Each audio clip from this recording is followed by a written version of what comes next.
Bismillahirrahmanirrahim. Assalamualaikum warahmatullahi wabarakatuh. Pada kesempatan ini, saya akan menyampaikan atau membahas tentang rumusan masalah dalam penelitian kualitatif maupun kuantitatif.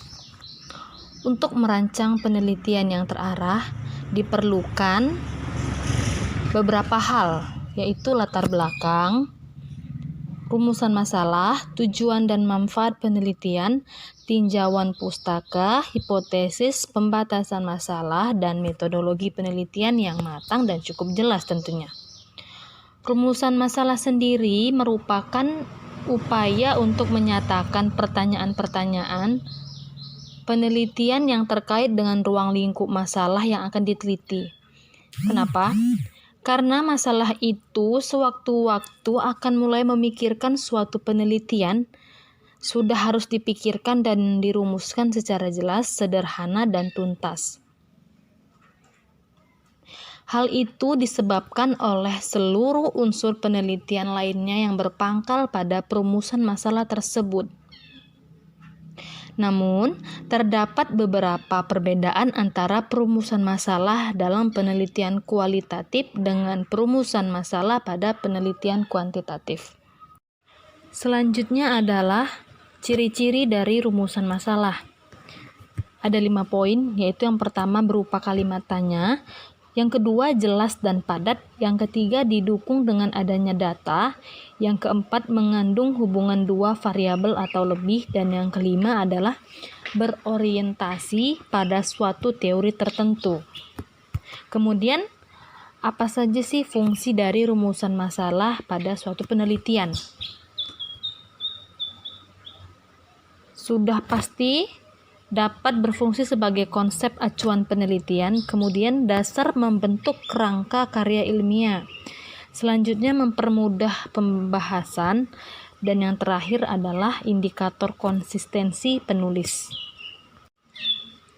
Selanjutnya adalah penelitian kualitatif, yaitu sekarang kita sedang membahas tentang rumusan masalah dalam penelitian kualitatif.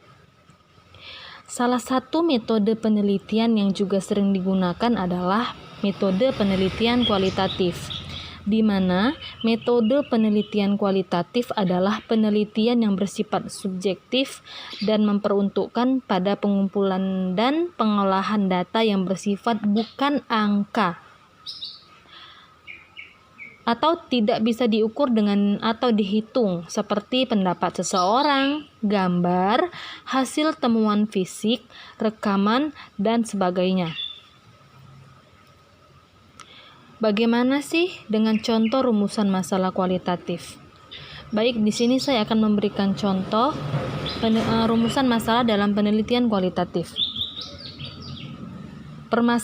Contoh permasalahan dari penelitian ini adalah peneliti tertarik melakukan penelitian untuk mengetahui lebih dalam tentang pengaruh tingkat kecemasan siswa terhadap kemampuan berpikir kritis dalam matematika. Dan contoh dari perumusan masalah yang dapat kita buat adalah, contohnya, bagaimanakah profil kecemasan siswa level visualisasi dalam menyelesaikan masalah geometri berpikir kritis? Dari contoh ini, sudah diawali dengan kalimat tanya. Karena tadi salah satu ciri-ciri dari rumusan masalah adalah berupa kalimat tanya dan sebagainya. Rumusan masalah dalam penelitian kualitatif. Maka selanjutnya kita akan membahas tentang rumusan masalah dalam penelitian kuantitatif. Sama halnya dengan poin penelitian kualitatif, metode penelitian kuantitatif juga merupakan salah satu metode penelitian yang gemar digunakan oleh banyak peneliti, di mana metode penelitian kuantitatif adalah penelitian yang bersifat objektif dan memperuntukkan pada pengumpulan dan pengolahan data yang bersifat angka, atau bisa diukur dengan dihitung, seperti pendapatan seseorang, harga saham, tinggi tanaman, data permintaan dan penawaran, data aset, dan sebagainya.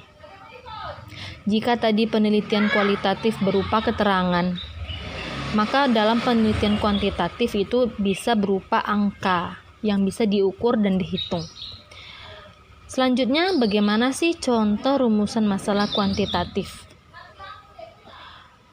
Saya di sini akan mengambil satu permasalahan atau fenomena, yaitu contohnya pemenuhan akan permintaan kedelai mengalami kendala dikarenakan permintaan kedelai lebih besar daripada penawaran kedelai, sehingga pemerintah melakukan impor untuk memenuhi kebutuhan masyarakat.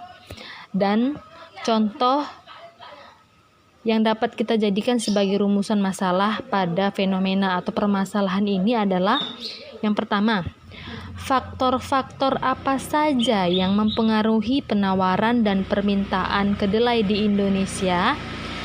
Yang kedua, contohnya, bagaimana pengaruh harga kedelai dunia terhadap harga kedelai di Indonesia?